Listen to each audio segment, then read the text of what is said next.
যেই ব্যক্তি মাহফিলে এসে বলে খাদিজা এত গবেষণা কইরা নাকি তিনি দেখছেন মা খাদিজাতুল কুবরা নামাজ পড়া নাই, জীবনও এক ওয়াক্ত, রোজাও একটা রাখে নাই, এমনকি পর্দাও নাকি করে নাই, অথচ মা খাদিজা হলো সেই খাদিজা ইসলামের ক্রান্তিকালে ইসলামের জন্য তার সকল সম্পত্তি ব্যয় করে দিয়েছেন, যিনি আমার নবী পাকের স্ত্রী ছিলেন, যিনি মুমিনের মা, যিনি মা ফাতেমার মা, যিনি হাসান হুসাইনের নারী।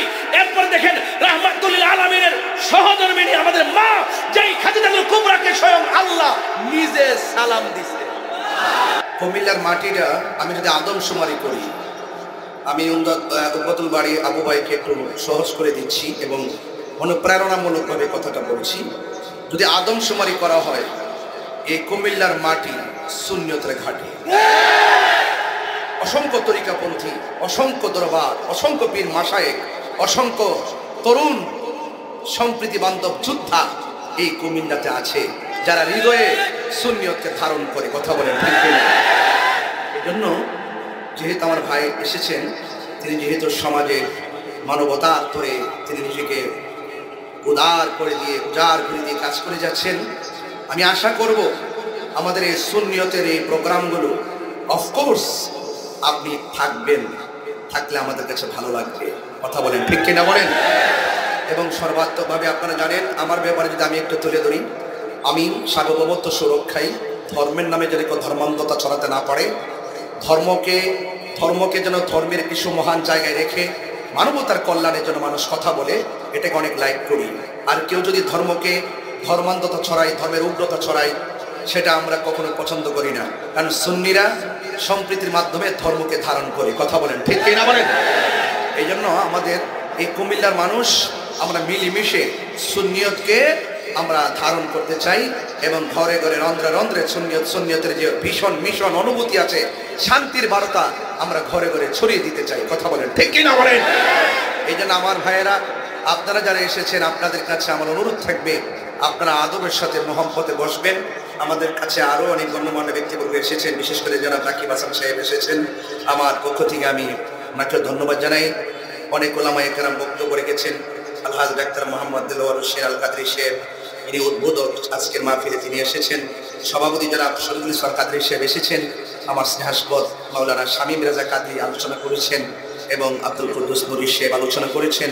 এবং আজকে এই ঈদে মাজিদ নবী, ঈদে মিলাদুন নবী, ঈদ আজম, নবীর শুভ আগমন, এই ইত্যাদি বিষয়গুলো আপনারা যারা এখানে এসেছি, আমরা নবী পাকের শুভ আগমনে আমরা অত্যন্ত উজ্জীবিত হয়ে মাহফিলে এসেছি। আমরা মিলে মিশে, মাইনাস নয় ম্যানেজের মাধ্যমে সুন্নিয়তকে আমরা দেশ থেকে দেশান্তরে ছড়িয়ে দিতে চাই। কথা বলেন ঠিক কিনা? মিলেমিশে, ওকে? কোনো উগ্রতা থাকবে? মারামারি? আওয়াজ আসতে হবে না, জোরে হবে। কোনো উগ্রতা, মারামারি, কাটাকাটি, সন্ত্রাসী, কোনো উগ্রতা? শান্তি থাকবে। এই শান্তির মাধ্যমে আমরা অনেক দূরে এগিয়ে যাব। আজকের এই মাহফিলটা মূলত শান্তির বার্তা হিসাবেই আজকে আমরা আপনাদের সামনে হাজির হয়েছি, সেই শান্তির বার্তা দেওয়ার জন্যই। ভাইয়ের আমার, আপনারা যারা এই মাহফিলে এসেছেন, আপনাদের কাছে দুইটা জিনিস কামনা করি। একটি হলো ধৈর্য, আর একটি হলো মনোযোগ। যার জীবনে ধৈর্য বেশি, তার জীবনে সফলতা বেশি। যার জীবনে ধৈর্য কম, তার জীবনে হতাশা বেশি।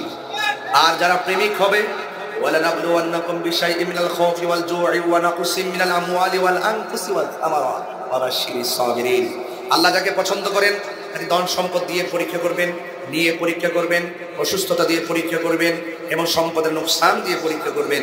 ইত্যাদি পরীক্ষায় যারা ধৈর্য ধারণ করতে পারবে, আল্লাহ বলছেন তাদের জন্যই জান্নাতের শুভ সংবাদ। জোরে বলুন সুবহানাল্লাহ। আমরা জান্নাত চাই কি চাই না? আল্লাহ রাব্বুল আলামিন বলছেন আল্লাহ রাব্বুল আলামিন বলছেন এই পৃথিবীতে ওয়া তাআওয়ানু আলাল বিররি ওয়াত তাকওয়া ওয়া লা তাআওয়ানু আলাল ইসমি ওয়াল উদওয়ান। আল্লাহ বলছেন যারা ভালো কাজ করবে তাদেরকে তোমরা সহযোগিতা করো। সিদ্ধান্ত কি মোল্লার না আল্লাহ? আরো বড় করে, সিদ্ধান্ত কি মোল্লার না আল্লাহ? আল্লাহর সিদ্ধান্ত আমরা মানতে চাই কি চাই না? আল্লাহ রাব্বুল আলামিন বলছেন এভাবে, ওয়া তাআওয়ানু আলাল বিররি ওয়াত তাকওয়া ওয়া লা তাআওয়ানু আলাল ইসমি ওয়াল উদওয়ান। আল্লাহ রাব্বুল আলামিন বলেন যারা নেকের কাজ করবে, যারা ভালো কাজ করবে, ওই কাজের মানুষগুলোকে তোমরা সাহায্য করো, আর যারা আল্লাহকে ভয় করবে তোমরা তাদেরকে সহযোগিতা করো। আজকে মাহফিলে যারা এসেছেন নিঃসন্দেহে ভালো কাজ করেছেন। আজকের মাহফিলে যারা টাকা দিয়ে সহযোগিতা করেছেন নিঃসন্দেহে ভালো কাজ করেছেন। আজকের মাহফিলটা বাস্তবায়নের জন্য পিছনে যারা কাজ করেছেন প্রশাসন সহকারে, তারা ভালো কাজ করেছেন। আপনারা জবান খুলে বলুন, ভালো কাজের সহযোগিতা করার জন্য কে বলেছে?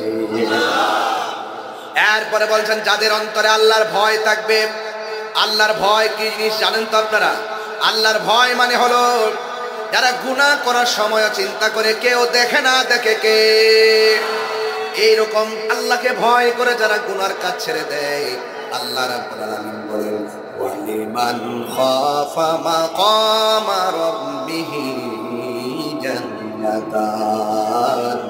আল্লাহ রাব্বুল আলামিন বলেন আমি আল্লাহকে ভয় কইরা যারা গুনার কাজ ছেড়ে দিবে, আমি আল্লাহ রাব্বুল আলামিন তাদেরকে একটা জান্নাত দিব না, তাদেরকে দুইটা জান্নাত দিয়ে দিব। আল্লাহু আকবার বলেন না। জান্নাত দেওয়ার মালিক কে? দুনিয়াতে অনেকে জান্নাতের দিকে করেছে, এটা সরবো, এটা পাবলিকে খাইবো, এটা তাহিরিরা খাইবো, জাহিরিরা খাইবো, এগুলোকে সুন্নি জনতা খায়। জান্নাত দেওয়ার মালিক কে? ওয়া বাশশিরিল্লাযীনা আমানু ওয়া আমিলুস সালিহাতি আন্না লাহুম জান্নাতিন তাজরি মিন তাহতিহাল আনহার। জান্নাতে পাইতে গেলে ঈমান দরকার আছে না নাই? জান্নাত পাইতে গেলে নেক আমল দরকার আছে না নাই?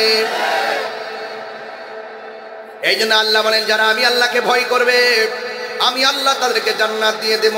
ইন্নালিল মুত্তাকিনা মাফাসান হাদাইকা ওয়া আ'নাবা ওয়া কাওয়াইবা আতরাবা। আল্লাহ রাব্বুল আলামিন বলেন যারা আমি আল্লাহকে ভয় করবে আমি আল্লাহ তাদেরকে একটা বাগান দিব না, হাদিকাতুদের বহু বছর হাদায়েক। আল্লাহ রাব্বুল আলামিন বলেন আমি আল্লাহ তাদেরকে দুইটা আঙ্গুর ফলের বাগান দিয়ে দিব। যেই জান্নাতটা দিব এই জান্নাতের নিস্তিয়া নহরগুলো আছে না নাই? এরপর আল্লাহ বলেন ওয়ালা তাআবানু আলাল ইসমি ওয়াল উদওয়ান ওয়ালা তাআবানু আলাল ইসমি ওয়াল উদওয়ান। আল্লাহ বলে যারা গুনার কাজ করবে এদেরকে সহযোগিতা করা যাবে না, যারা সীমা লঙ্ঘন করবে এদেরকে সহযোগিতা করা যাবে না। যারা জ্যান্ত একটা মানুষ মারা যাওয়ার পরে কবরে দেওয়ার পর 14 দিন পরে কবর থেকে তুইল্লা যেই মুসলমান ওই লাশের গায়ের মধ্যে আগুন ধরায় দেয় এটা সীমা লঙ্ঘন। আল্লাহ বলে ওয়ালা তাআওয়ানু আলাল ইসমি ওয়াল উদওয়ান। যারা সীমা লঙ্ঘন করে এদেরকে সহযোগিতা করা যাবে না। ঠিক কিনা বলে? হক করে বলো, ঠিক কিনা বলেন?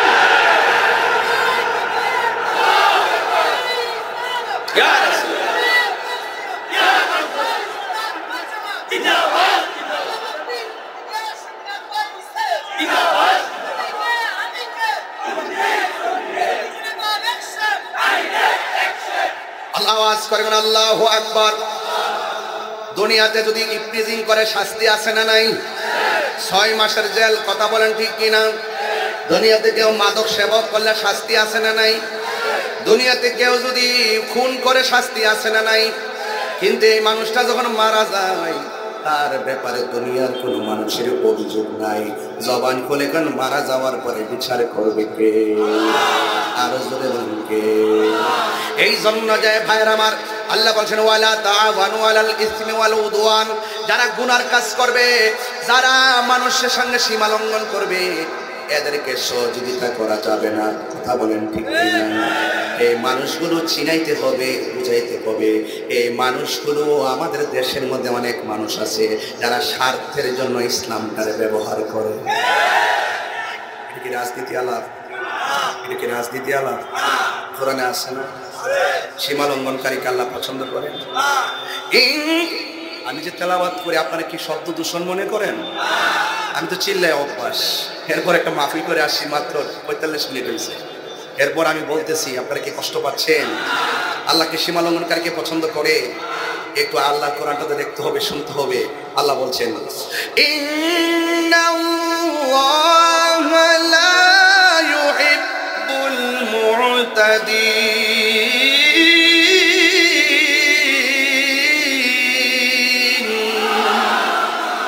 আল্লাহ রাব্বুল আলামিন সীমালঙ্ঘনকারীকে পছন্দ করে। এই জন্য সীমালঙ্ঘন করা যাবে, গুনার কাজ করা যাবে। এই জন্য গুনার কাজ যদি করেন হিসাব আছে না নাই? আরো বড় করে হিসাব আছে না নাই? এই জন্য আপনাদের সবাইকে সোচ্চার থাকতে হবে। রাতের বেলা ঘুমাইবেন ঈমান নিয়া, এমন একটা সময় আসবে ঘুম থেকে উঠবে বেঈমান হইয়া। সকালবেলা বের হইলেন ইমানদার হইয়া, সন্ধ্যাবেলা বাড়ির মধ্যে ঢুকবেন বেঈমান হইয়া। ঈমান কোন দিকে চলে যাবে টেরও পাবেন না। আমার দেশের ভিতরে ইহার বান্ডেল ফাইলে দুয়ার বাসা ফালাই যাবে। তাহিরির কি ইতিহাদে কিনতার বুকে ডলার দিলে কি কালার ফাটাইলাম? তাহিরিরে কি কখনো হক কথা গোপন করে? এই হক কথা গোপন করে? তাহলে আওয়াজ করে বলুন, সেজদা দিব কাকে? আরে বড় করে কাকে? আল্লাহ কাছে। আল্লাহ ছাড়া কাহার কাছে মাথা নত করা যাবে না। সেজদা পাওয়ার মালিক কে? মাজার কি সেজদার জায়গা না জিয়ারতের জায়গা? আরো বড় করে বলুন, জিয়ারত করা কি হারাম না সুন্নত? আরে জিয়ারতকে পূজার সঙ্গে তুলনা করলেন কেন? কেন তুলনা করলেন? এগুলো সীমালঙ্ঘন কথা, এগুলো গুনার কথা। কখনো নবীর সুন্নত হারাম হতে পারে না। কথা বলেন ঠিক কি না বলেন? এই সমস্ত কথাগুলো বলে বলে প্রশাসনকে ভার করে, রাষ্ট্রযন্ত্রকে ভার করে যে এই গ্রুপটা, এই সুফিবাদী মানুষগুলো, তরিকাপন্থী মানুষগুলো, মাজার পূজারী, এই টেক দিয়ে দিয়ে আমাদেরকে রাষ্ট্রের গুরুত্বপূর্ণ জায়গা থেকে দূরে সরায় রাখা হয়েছে। আমি পরিষ্কার ভাষা বলতে চাই, রাষ্ট্রযন্ত্রের গুরুত্বপূর্ণ ধর্মীয় সিদ্ধান্ত নিতে গেলে 75% সুফিবাদী সুন্নি জনতা ছাড়া এই দেশে কোনো সিদ্ধান্ত হতে পারে না। ঠিক কিনা বলেন?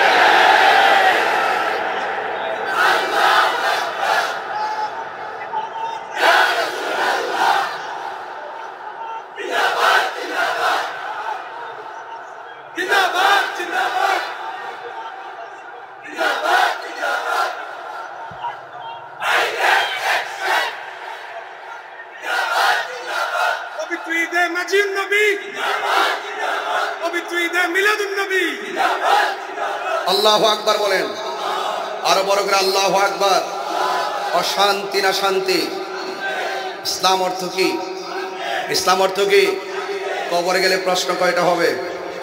আরো বড় করে বলেন, আরো বড় করে বলেন, আঙ্গুল তুল্লা বলেন, কয়টা প্রশ্ন করা হবে? হাত নামান। আমার বক্তব্যকে কেউ অপব্যাখ্যা মনে করবেন না, আমি ব্যাখ্যামূলক কথা বলছি। যারা সীমা লঙ্ঘন করবে তাদেরকে সহযোগিতা করা যাবে। একটা হাদিস বলবো আপনাদের সামনে, অনেক বুঝে ফেলবেন ইনশাআল্লাহ। আল্লাহ রাব্বুল আলামিনের হাবিব আনাস রাদিয়াল্লাহু তাআলা আনহু قال সুবহানাল্লাহ বলেন না, قال رسول الله صلى الله تعالى عليه وسلم ان العبد اذا بدي في قبره, যখন মানুষকে কবরে নামানো হবে, বন্ধুরে যখন বান্দারে কবরে নামানো হবে, এই মানুষটা কি সহায় না অসহায়? আরো জোরে কোন? ওখানে গেলে কি কেউ আমাদের সঙ্গে যাবে? এরপরে বলতেছেন ওয়াতাওয়াল্লা আনহু আসহাবুহু, যখন কবরবাসীকে কবরে নামাইয়া সাথীগণ চলে আসবে, ইন্নাহু লা ইয়াসমাউ কারআনি আলিহিম, ও বন্ধু আপনজনরা যখন কবর দিকে চলে আসবে, কবরের মানুষটা তার পায়ের আওয়াজ শুনতে পারবে। চিৎকার মেরে কি সুবহানাল্লাহ বলা যাবে না? হায় হায় হায় রে, বেশি চিৎকার পারবো না, কণ্ঠ দেওয়ার মালিককে। হাজার হাজার মানুষ, কত সুন্দর বাঁশি, একটা বাঁশির সঙ্গে আরেকটা বাঁশির সুর মিলে না। কথা বলেন ঠিক কিনা? এই জন্য আল্লাহ রাব্বুল আলামিন হাবিব সাল্লাল্লাহু আলাইহি ওয়াসাল্লাম বলেন, ইন্নাল আবদা ইযা বুদিয়া ফি কবরিহি, যখন বান্দাকে কবরের মধ্যে নামানো হবে, ওয়া তাওয়াল্লা আনহু আসহাবু, যখন আপন জনতার শেষ বিদায় দিয়ে কবর দিয়ে চলে আসবে, ইন্নাহু লা ইয়াসমাউ কারআনি আলিহিম, ওই কবরবাসীটা আপন জনদের পায়ের আওয়াজ শুনবে। ও বন্ধুরে, বন্ধুরে, ও বাবা, শুধু তাই নয়, আতাহু মালাকানে, দুইজন ফেরেশতা তখন কবরে নামবে।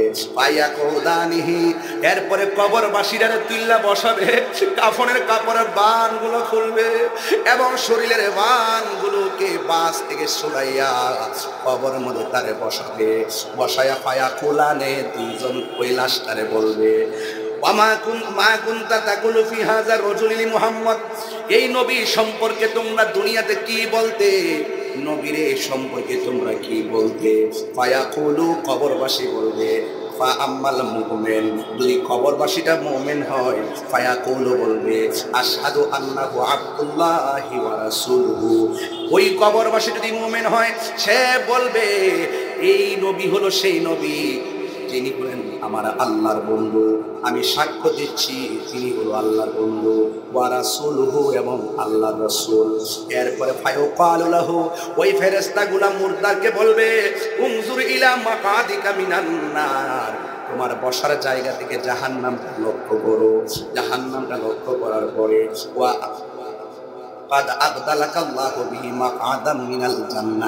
কবরবাসী বলে, আমি প্রশ্নের উত্তর দিয়েছি জাহান্নামের আগুন কেন? ফেরেশতারা বলবে, যদি তুমি উত্তর দিতে না পারতা কবরটা জাহান্নাম হয়ে যেত। উত্তর দেওয়ার কারণে আবদালাকাল্লাহু বিহি মাকআদাম মিনাল জান্নাহ, আল্লাহ রাব্বুল আলামিন তোমার স্থানটারে জান্নাত বানায়া দিছে। এই আওয়াজে মানি না, জোরে জোরে বলেন না সুবহানাল্লাহ। তাহলে আমরা কি ইমানদার না বেঈমান? ইমানদারের নামাজ দরকার আছে না নাই? ও বন্ধু, ওয়া আম্মাল মুনাফিক ওয়াল কাফের, যদি কবরবাসী মুনাফিক হয় তারে প্রশ্ন করা হবে, ফায়ুকালু লাহু, কবরবাসীকে প্রশ্ন করা হবে, মা কুনতা তাকুলু ফি হাযার রাজুল, এই মুহাম্মদ সাল্লাল্লাহু আলাইহি সাল্লাম সম্পর্কে তোমরা দুনিয়াতে কি বলতে? দেখেন, মুনাফিকরা দুনিয়াতে যেমন মুনাফিকি উত্তর দেয়, কবরে যায়ও মুনাফিকের উত্তর দেয়। কবরে যায় কি বলে জানেন? লা আদ্রি, আমি জানি না। কুনতু আকুলু মা ইয়াকুলুন নাস, দুনিয়াতে মানুষের কাছ থেকে যা শুনতাম তাই বলতাম। এমন লোক আছে না নাই? কিতাব দেখে না, দলিল দেখে না, আমরার হুজুর কইছে, আমরা মাওলানা কইছে, আমরা রেমুক কইছে, তমুক কইছে। কবরে যাওয়ার পর সে বলবে, লা আদ্রি, আমি জানি না। কুনতু আকুলু মা ইয়াকুলুন নাস, আমি দুনিয়ার মানুষের কাছে যা শুনতাম আমি তাই বলতাম। ফায়ুকালু লাহু লা দারাইতু ওয়ালা তালাইতা, কবর ফেরেশতারা বলবে, তুমি শিখলা না কেন? কোরআন দেওয়া হয়েছে তুমি পড়লা না কেন? আল্লাহু আকবার কর না কেন? যারা বুঝে তাদের কাছে গেলা না কেন? এরপরে বলা হয়েছে যখন সে উত্তর দিতে পারবে না তখন কি করবে শুনেন।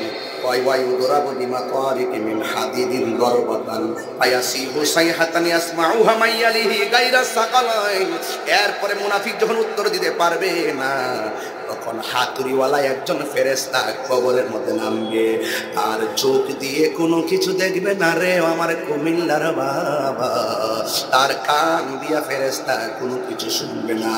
হাতুড়ি নিয়ে এমন ভাবে কবরবাসীর আঘাত করবে, মুনাফিকরা এমন ভাবে আঘাত করবে, আর কাফেররা এমন ভাবে হাতুড়ি নিয়ে আঘাত করবে 70 গজ মাটির নিচে নিয়ে ঢুকাইয়া দিব। গায়রা সাকালাইন, দুইটা প্রাণী আওয়াজ শুনবে না। গরু কবরের কান্নার আওয়াজ শুনবে, ছাগল কবরের কান্নার আওয়াজ শুনবে, প্রাণীগুলো কবরের কান্নার আওয়াজ শুনবে, দুইটা প্রাণী কান্নার আওয়াজ শুনবে না। বলছে গায়রা সাকালাইন, সাকালের মানে হলো একটা জিন জাতি আর একটা মানুষ জাতি। এই দুইটা প্রাণী কবরের আযাবের আওয়াজ শুনবে না কেন? ওয়া মা খালাকতুল জিন্না ওয়াল ইনসা ইল্লা লিয়াবুদুন।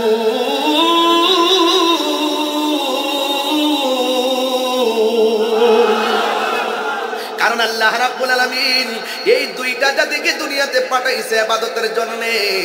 এই জন্য মানুষ কান্নার আওয়াজ শুনবে না। কিন্তু আমার বড় কষ্ট লাগে, আমার ভাই এখানে আছে, বাড়ি আবু ভাই আছেন, ওনার যদি যৌবন, ওনার যদি কিশোর বয়সের কথা বলি, ওনার একটা প্রশ্ন করবো। ভাই কবরে কয়টা প্রশ্ন করা হবে?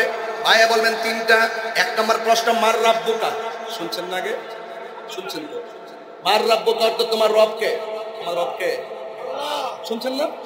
এরপরে আমার দিনুকা তোমার ধর্ম কি বলেন না? ওয়ামা কুনতা তাকুলু ফি হক্কে হাযার রাজুল, এই যে হাদিসটা নিয়ে আসছি সহিহ হাদিস, এবং হাদিসটার মান হলো হাদিস মুতাওয়াতির। এই হাদিসটা অস্বীকার করলে কাফের হবে। সেখানে প্রশ্ন করা হবে ওমা কুনতা তাকুলু ফি হাযা রাজুলি মুহাম্মদ, নবী সম্পর্কে দুনিয়াতে তুমি কি বলতে, নবী সম্পর্কে কি ধারণা করতে, প্রশ্ন করা হবে তোমার নবীকে, নবী সম্পর্কে কি বলতে। আর আমার দেশের কিছু মানুষ ওয়াজে উঠে বলে কবরে নাকি 3টা প্রশ্ন করা হবে। এর মধ্যে একটা হলো ওয়ামা দীনুকা। আমি প্রশ্ন করছি, উত্তর দেন। ওয়ামা দীনুকা বলেন, ওয়ামা দীনুকা। এটা ওয়ামা দীনুকা মানে কি? তোমার ধর্ম কি? জোরে, তোমার ধর্ম কি? এখন কিছু লোক বাইরে এসে বাইরে দেখো কবরে 2 নম্বর প্রশ্ন হবে আমার দীনুকা। এটার অর্থ হলো তোমার দলের নাম কি? এটা কি ব্যবসা না? এটা কি ব্যবসা না? তো বুঝে না ব্যবসা কোনটা, বুঝে না ব্যবসা কোনটা বুঝবা তাহিরের সামনে আসলে বুঝবা কোনটা দুনিয়ার ব্যবসা, কোনটা প্রেমের ব্যবসা, কোনটা কি ব্যবসা সেটা বুঝবা ইনশাআল্লাহ। কথা বলেন ঠিক কিনা বলেন, হাত তুলে বলেন ঠিক কিনা বলেন। অন্তত পক্ষে তাহিরিকে চাই বলো, ইসলাম নিয়ে অপব্যাখ্যা করার সুযোগ কাউকে দেওয়া হবে না। কথা বলেন ঠিক কিনা বলেন।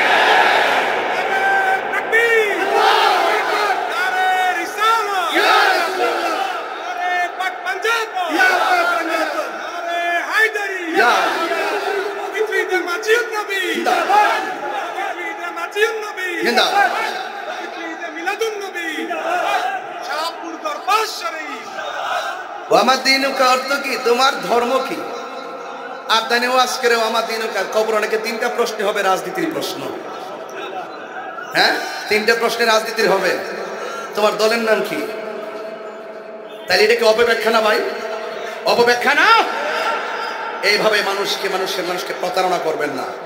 যেহেতু আমরা ধর্ম নিয়ে কাজ করি, ধর্মের অসঙ্গতি যেখানে হবে সেখানে আমরা রুখে দাঁড়াবো। এই আপনারা কেউ দেশ আসবেন, কেউ যাবে, এটাই স্বাভাবিক। কিন্তু ধর্ম এটা এমন একটি জায়গা, এটা শান্তির বার্তা দেয়। এই দেশে হিন্দু মুসলমান পাশাপাশি তারা তাদের পূজা করছে, আমরা আমাদের মাহফিল করছি, নামাজ পড়ছি। তারা তাদেরটা করবে, আমি আমারটা করব।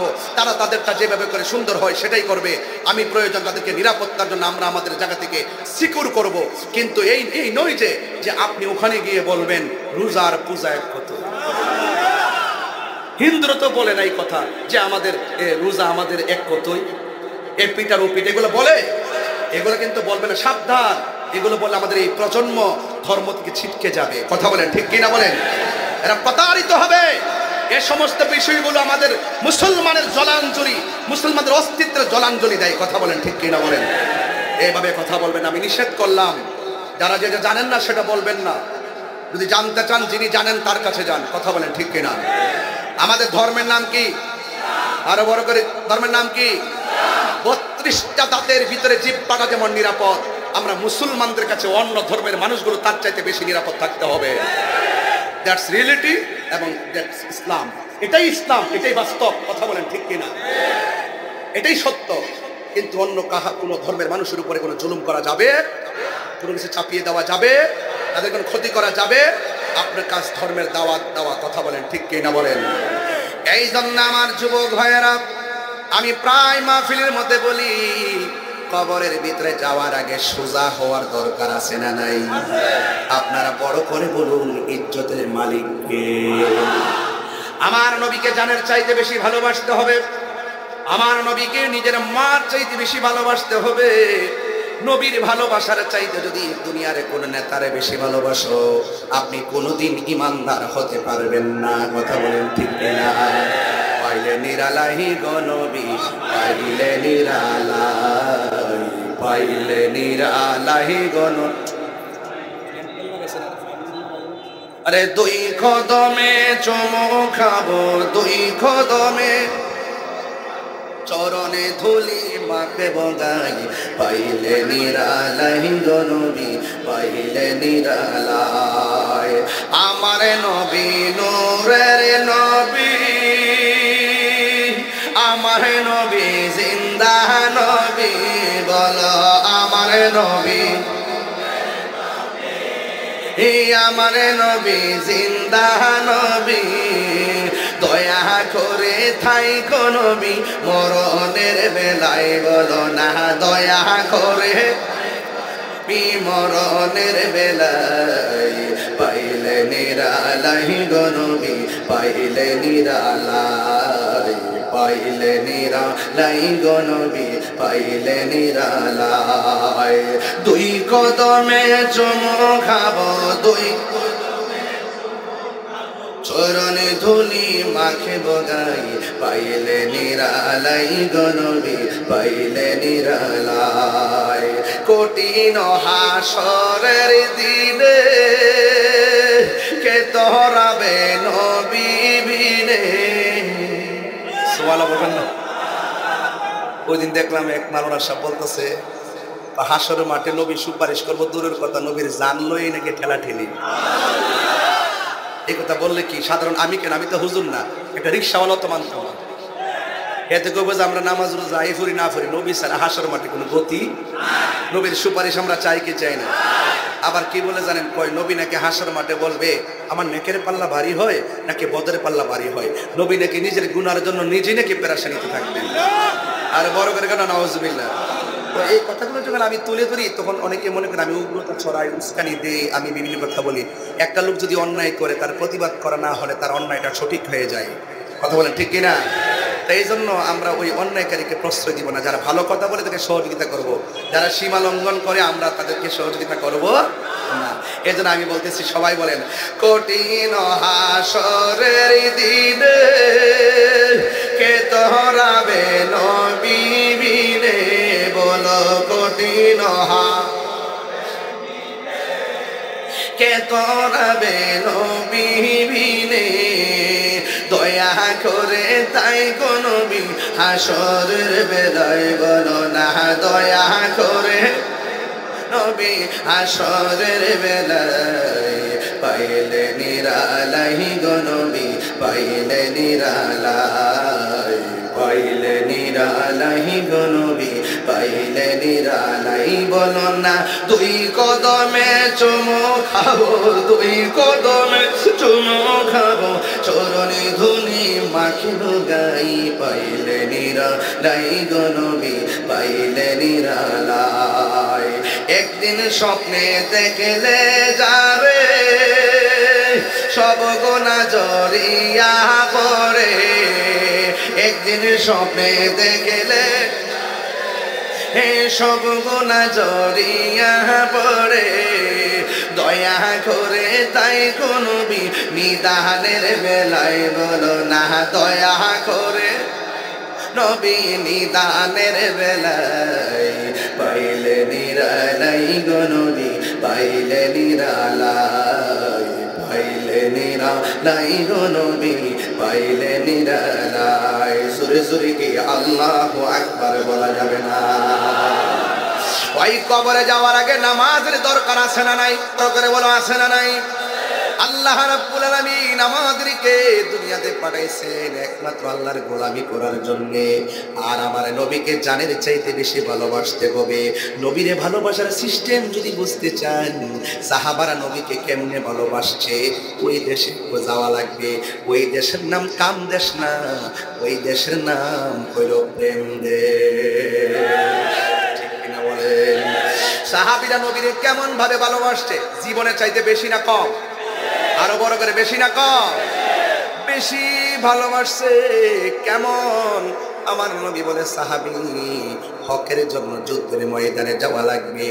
এবার আমার নবী সাহাবীর হাতের মধ্যে তলোয়ার দিয়ে দিলেন, ওই তুমি যুদ্ধের ময়দানে যাইবা, তুমি যদি শহীদ হয়ে যাও তোমার পরে সে পতাকাটা হাতে নিবে, তুমি যদি শহীদ হয়ে যাও সে পতাকাটা হাতের মধ্যে নিবে। তিনজনকে সেনাপতি বানাইয়া আল্লাহর হাবিব একটা যুদ্ধের ময়দানে ছেড়ে দিয়েছেন।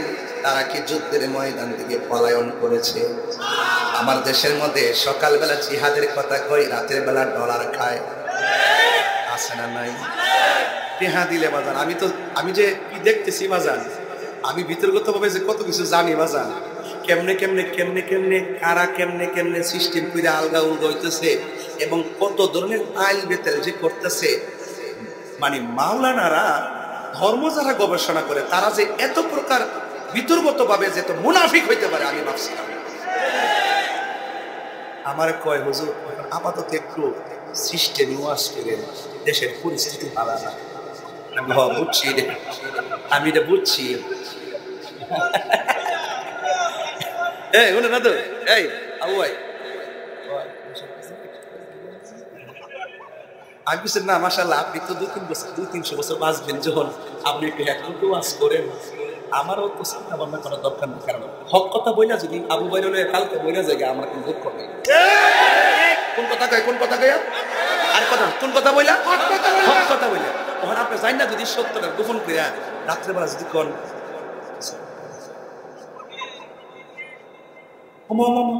বলবো শব্দে সকালবেলা রহমান একটা ধরছে মাহিদা কিতা, আবার নিজের মধ্যে একটা গ্রুপ আছে, এক গ্রুপে 3 ভাগ হয়।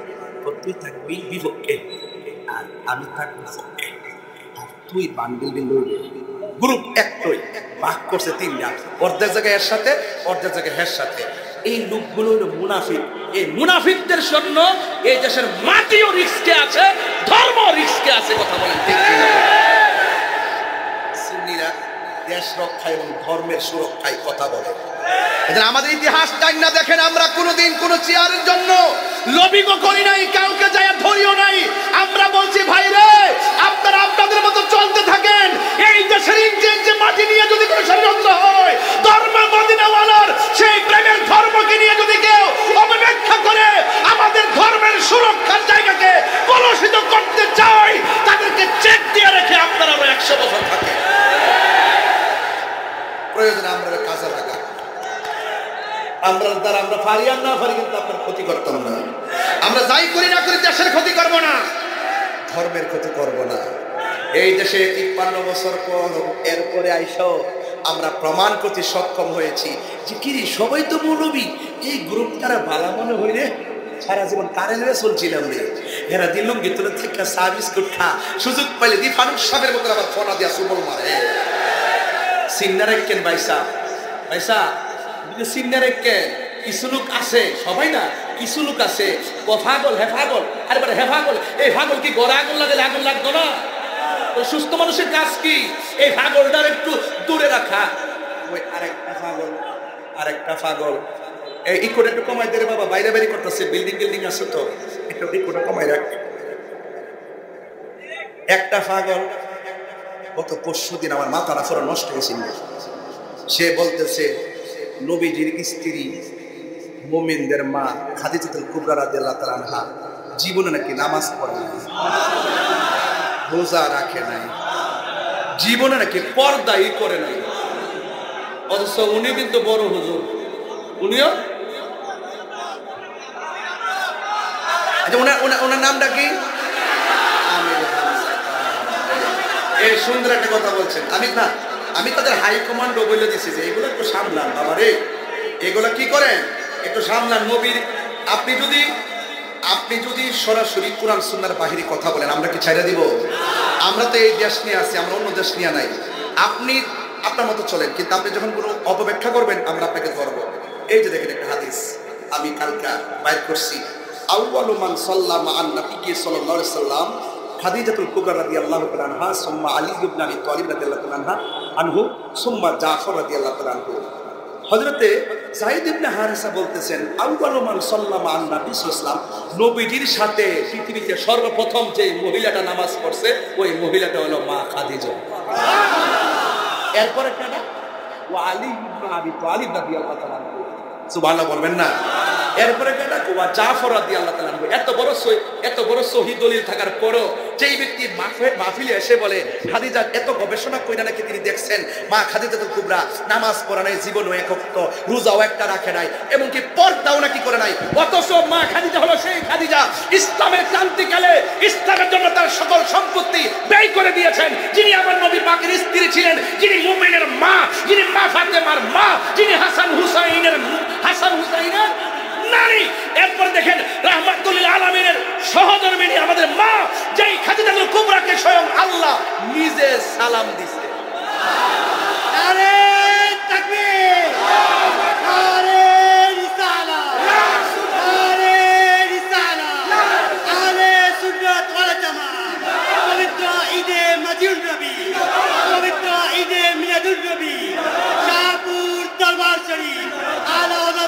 সাহেব কেবলা পীর মুফতি গিয়াসউদ্দিন তাহিরি সাহেব। আমি মনে হয় একটু চিল্লাচিল্লি বেশি করতেছি আজকে। আমি কিন্তু খুতবা পড়ি নাই রাত্র বেশি হওয়ার কারণে, আর কিছুক্ষণের মধ্যে ওয়াজ শেষ করে দিব। কারণ আমি যেই সময় যেভাবে রাত্র বেশি হয়েছে, যাই বলেন কালকে শুক্রবার আমার অনেক কাজও আছে। মারহাবা জোরে বলেন। তাহলে আওয়াজ কি আর 2 ঘন্টা? হ্যাঁ, তুমি তো ওয়াজ করো না, যে ওয়াজ করে হ্যাঁ না বুঝে আওয়াজ করে বলেন আল্লাহু আকবার। মা খাদিজাতুল কুবরা কি পর্দা করেন নাই? নামাজ পড়েন নাই? তো যেই ব্যক্তি বলে আমি এত পড়াশোনা করছি কোথাও পাই নাই, তো হেরা কি পড়াশোনা করছে জানেননি? হেরার হুজুরের কথা আমল করছে। আর আমরা সরাসরি নবী পাকের নুরানি জবান মোবারকের কথা হাদিসে পাইয়া আমল করি। কথা বলেন ঠিক কিনা বলেন? তাই এই জন্য আমি গতকাল বলছি তাকে জাদুঘরে রাখার জন্য। জাদুঘরে রাখলে কি হবে? মানুষে বুঝবে যে আন্তর্জাতিক একটা মিথ্যাবাদী এই দুনিয়াতে ছিল। এই হলো আমির হামজা।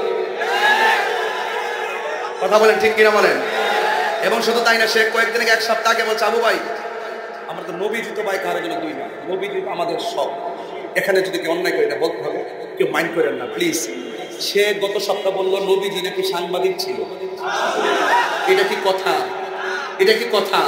এরপর আমি যখন দৌড়ছি ভালো করে হুজুর 3 দিন পরে কয় আমি একটা বক্তব্য দিতে চাইয়া স্লিপ অফ টাং হয়ে গেছে, আমার ভুল হয়ে গেছে। তাহাজ্জুদ নামাজের টাইমে আমি নবীকে সাংবাদিক বলার কারণে আমি তাহাজ্জুদ নামাজ পড়ে আল্লাহর কাছে ক্ষমা চাইছি। তুমি অত বড় মুফাসসির, তুমি এমন কথা বলো কেন? কথা বলেন ঠিক কিনা বলেন? এগুলা বললে সমাজ কি বিতর্কিত হবে না? সমাজের ঈমান কি নুকসানে পড়বে না? এজন্য আমাদের সকলকে সাবধানতার সাথে অবলম্বন করতে হবে। এই কথাগুলো বলতাম না যদি প্রসঙ্গ না হইতো। কথা বলেন ঠিক কিনা বলেন? তো নবী ডাক দিয়ে কয় জাফর, ওই যে জাফর, যে জাফর, ও জাফর তুমি একটা কাম করো। আব্দুল্লাহ ইবনে রাওয়াহাকে বলছেন তুমি তলোয়ারটা হাতে নাও। সুন্নাত নয় শুধু দাওয়াতের মেহমান, সুন্নাত নয় শুধু খাওয়া শেষে মধুপান, আরো কিছু সুন্নাত আছে তুমি জানো কি? জানলেও জীবনে কখনো থামানো কি? জানলেও জীবনে কখনো থামানো কি? ও বন্ধুরে, আর ডানে বামে জুড়ে আওয়াজ না করে নীরবে বুঝাইয়া দেয়া যায়। আল্লাহর হাবিব বলেন ও আব্দুল্লাহ ইবনে রাওয়াহা তোমার হাতের মধ্যে তলোয়ারটা লও, যুদ্ধের ময়দানে যাইবা। তোমার পরে তলোয়ারটা আব্দুল জাফর ইবনে আবি তালিবের হাতে দিবে, এরপরে খালিদ ইবনে ওয়ালিদের হাতে যাবে। আল্লাহর হাবিব গায়েবের খবর দেনওয়ালা, যেমনে সিরিয়ালটা এঁকে দিয়েছেন এমন ভাবে শহীদের সিরিয়াল শুরু হয়ে গেছে। হযরত আব্দুল্লাহ ইবনে রাওয়াহা তলোয়ার নিয়ে যখন যুদ্ধের ময়দানে গেছে, ওই মুহূর্তে এমন ভাবে যুদ্ধ শুরু করলেন। আপনারা আওয়াজ করে বলেন আব্দুল্লাহ ইবনে রাওয়াহার গায়ের মধ্যে গায়ের জোর না বেলায়েতের জোর। এবার তিনি যুদ্ধ শুরু করলেন। আপনারা আওয়াজ করে বলুন যার কেউ নাই তার কে আছি। এবার আব্দুল্লাহ ইবনে রাওয়াহা যুদ্ধ শুরু করলো। আমার নবী যেইভাবে সিরিয়ালটা দিয়ে দিয়েছেন এমন ভাবে আমার নবীর সিরিয়াল মোতাবেক হযরতে আব্দুল্লাহ ইবনে রাওয়াহা যুদ্ধের ময়দানে শহীদ হয়ে গেছে। দিলটা নরম করে দেন। যুদ্ধের ময়দানে যখন শহীদ হয়ে গেল, এরপরে জাফর ইবনে আবি তালিবের হাতের মধ্যে তলোয়ারটা নিয়ে নিলেন। একজন শহীদ হয়ে গেল। আপনারা জবান খুলে বলেন আমার নবী যদিও যুদ্ধের ময়দানে যায় নাই, কিন্তু মসজিদ থেকে সেই যুদ্ধের চিত্র আমার নবী দেখার ক্ষমতা আছে না নাই? আবার হযরত জাফর ইবনে আবি তালিবের হাতের মধ্যে নিলেন। তিনি এমন ভাবে যুদ্ধ শুরু করলেন। যুদ্ধ করতে করতে এমন এক অবস্থা, চতুর্দিকে সৈন্যতারে বের দিল। দেওয়ার পরে একটা বিয়াদব আইসা জাফরের ডান হাতের মধ্যে একটা কোপ মারছে, অর্ধেকটা হাত কাইটা ফেলাইছে। আপনারা বলেন আমার হাতের মধ্যে যদি মাইক্রোফোনটা থাকে, আমার হাত যদি অর্ধেকটা কেটে যায়, একটু লেগে থাকে, আমি যতই চেষ্টা করি মাইক্রোফোনটা তুলতে পারবো না। অথচ 1-1.5 কেজি 2 কেজি ওজনের তলোয়ার গুলো তিনি তুলতে পারেন না। এবার তিনি তলোয়ারটা বাম হাতের মধ্যে নিলেন, বাম হাতের মধ্যে নিয়ে তিনি দাঁড়ায় দাঁড়ায় বাম হাতে যুদ্ধ করতেছেন। কিন্তু তারা নবীর কথা কেমন মানেন, নবীকে কেমন ধারণ করেন, ইসলামকে কেমন ধারণ করেন, আল্লাহর হুকুম কেমন মানেন। ইন টাইমে বাম হাতটা এমন ভাবে ঝুলতেছে, বাম হাতটা যখন ঝুলতেছে তিনি মনে মনে ভাবলেন আমি যুদ্ধ করতে অসুবিধা হইতেছে, আমি মন মতো যুদ্ধ করতে পারতেছি না ডান হাতের কারণে। বন্ধুরে বন্ধুরে ও বাবা, এবার ডান হাতটা নড়চড় করে ডান হাতটারে নিজের পায়ের নিচে ফালাইয়া টান দিয়া ডান হাতটারে সিরা ফালাইছে। ইসলামের জন্য প্রথম হাতটা কোরবানি দিয়া দিছে। এরপরে বাবা হাতের মধ্যে তলোয়ারটা নিয়ে যুদ্ধ করে গো একটা বিয়াদব বাম হাতের মধ্যে এমন জোরে একটা কোপ মারছে, কোপ দেওয়ার পরে বাম হাতটা কেটে ফেলে দিল। এবার তলোয়ারটা মাটির মধ্যে পড়ে গেল, দাঁত দিয়া কামড় দিয়া তলোয়ারের মাথার মধ্যে দইরা তলোয়ারটা নিয়ে সোজা হইয়া দাঁড়ায় গেছে। দুই হাত দিয়া দর দর করে রক্ত ঝরে রে আমার কুমিল্লার বাবা। ইন দি মিন টাইমে দাঁত দিয়া তিনি তলোয়ারটা ঘুরাইতে থাকে। আল্লাহু আকবার জোরে বললে আমার আল্লাহ খুশি হইয়া যাবে। হাই রে বিয়াদবরা চোখের মধ্যে আঘাত করলো, বুকের মধ্যে আঘাত করলো, করতে করতে মাটির মধ্যে ফেলে দিল। হঠাৎ করে আমার আল্লাহর হাবিব বলতেছেন তোমরা জানো নি আমার জাফর যুদ্ধের ময়দানে শহীদ হয়ে গেছে, আমার জাফর যুদ্ধের ময়দানে শহীদ হয়ে গেছে। তোমরা জানো নি আমার জাফর কি করুণ ভাবে শহীদ হয়েছে, ডান হাত কেটে ফেলেছে, টান দিয়া ডান হাতটারে সিরা বাম হাতের মধ্যে তলোয়ারটা নিয়ে গেছে, বাম হাতটারে কেটে ফেলেছে, তলোয়ারটারে কামড় দিয়া দাঁত দিয়া ধরছে। ও আমার যুবক ভাইয়েরারি, ও মুরব্বী আব্বারা, ও পর্দার আড়ালের মা বোনেরা, এলাকার গণ্যমান্য ব্যক্তিবর্গ একটু খেয়াল দেন রে আবা। ও বন্ধু আমার নবী বলে ও পৃথিবীর মানুষ, তোমরা জানো নি আমার জাফর দুনিয়াতে হাত কুরবানি দিছে, নিজের জীবনটারে কুরবানি দিয়া দিছে। তোমরা জানো নি আমার জাফরের দাম আল্লাহ কত বাড়াইবো। আমার নবী আপনার নবীকে সাহাবায়ে কারাম বলেন ইয়া রাসূলুল্লাহ নবী গো, ও মায়ের নবী কেমন বাড়াবে? আল্লাহর হাবিব বলেন হাসরের ময়দান যেদিন কায়েম হবে, ওই কঠিন মুসিবতে মানুষ যেদিন নাফসি নাফসি বলে কাঁদবে, ওই কঠিন মুসিবতের সময় শাফাআতি লি আহলিল কাবাইর মিন উম্মতি, আমি আমার উম্মতের জন্য যেদিন হাসরের ময়দানে শাফাআতের ফাইলটা আমি নবী উকিল হইয়া, আমার উম্মত যখন আসামি হবে উম্মতের পক্ষে আমি উকিল হইয়া আল্লাহ পাক যেদিন হাকিম সাজবেন, ওই হাকিমের সামনে শাফাআতের ফাইলটা আমি ডিল করব। ওই কঠিন মুসিবতের সময় আমি আল্লাহর পক্ষ থেকে শাফাআত করার পরে আমি যখন সুপারিশ করব, আল্লাহ আমার সুপারিশ যখন গ্রহণ করবেন, আমি সব উম্মতগুলোকে বেছে বেছে আলগা আলগা করব। করার পরে সব উম্মতকে নিয়ে আমি জান্নাতের দিকে রওনা দিব। ও কুমিল্লার বাবা জবান খুলে বলুন, ও আমার আদর্শ সদরের বাবারা, বাসগট্টার বাজারের বাবারা, আপনারা আওয়াজ করে বলুন আমার নবীর সঙ্গে আমরা জান্নাতে থাকতে চাই কি চাই না? আল্লাহর হাবিব ভাই আমি সবার জন্য সুপারিশ কইরা আমি যখন রওনা দিব, আমি একটা উটের উপরে উঠব, উটের নাম হলো কাসুয়া। কয়েকটা প্রাণী বেহেশতে যাবে, একটা হলো মাছ। কি কোন মাছটা? তেলাপিয়া বলি তোর মাথা জানোস তা মানুষ থেকে ঝাড়াতে কয়েলাস এ কি তার বলি তেলাপিয়া বলি তেলাপিয়া কি অবস্থা দোস্ত, আবার সামনে বসে ওটা দিকে মারহাবা পাগল আছে, ভক্ত ভক্ত অনেক ভক্ত, ভক্তটা খুব শক্ত, এই জন্য শাসন করি, প্রয়োজনে সে আবার ইসলামের জন্য রক্ত দিতে রাজি আছে। ও আসটারে দিছে একবারে বাংলাদেশে ঢুকাইয়া প্রাণ দয়ালে রে গৃহস্থেরা দলে দলে হাঁস মুরগি কতই পালে, সন্ধ্যা হলে ডাক দিয়া লয় ঘরে যার যত পালিত ছিল সকলরে তো ঘরে নিল, আমি একা রইলাম অন্ধকারে প্রাণ দয়াল রে, সন্ধ্যা হইল ডাকি দিলে না মুরে। আর হে লুইছে তেলাপিয়া লাগে তেলাপিয়া।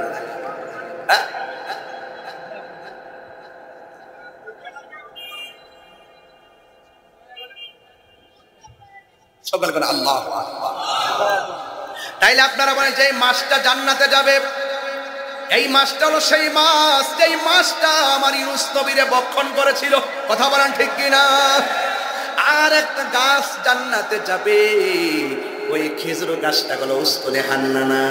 এবার একটা উট বেহেশতে যাবে, এই উটটা হলো আমার নবী যেই বাহনের মধ্যে যেই উটটা ব্যবহার করতেন, সেই উটটা জান্নাতে যাবে। জোরে জোরে কি সুবহানাল্লাহ বলা যাবে না? আল্লাহু আকবার। এই জন্য আমার যুবক ভাইরা, আল্লাহর হাবিব বলেন আমি সবাইকে নিয়ে জান্নাতে রওনা হব। আমার জাফর যে যুদ্ধের ময়দানে শহীদ হয়ে গেছে, তোমরা জানো নি এই জাফরের সম্মান আল্লাহ কত বাড়াইছে। কয় যে দিন আমি উটের উপর উঠবো, আমার উটের গলার মধ্যে একটা রশি থাকবো, এই রশিটা অন্য কোনো সাহাবীর হাতে থাকবে না। যেই সাহাবীর হাতে থাকবে সে হলো আযানের পাখি, ইসলামের প্রথম মুয়াজ্জিন, যার নাম হলো হযরতে বেলাল। নাম কি? চেহারা কি খুব সুন্দর ছিল? সুর কি খুব ভালো ছিল? দাঁতগুলা ছিল উঁচা উঁচা, এত কালো ছিল নিগ্রুর মতো, কিন্তু তিনি আল্লাহর কাছে অনেক প্রিয় ছিল। তিনি যখন আজান দিত, তার আজানের প্রেমের ধাক্কা আরশে আজিমের মধ্যে লাগতো। আল্লাহু আকবার, আল্লাহু আকবার, আল্লাহু আকবার,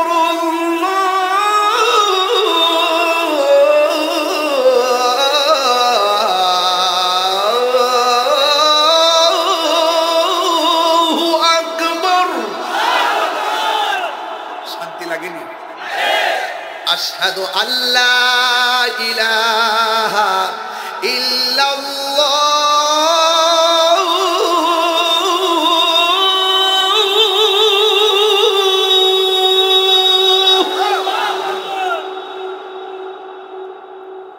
أشهد أن لا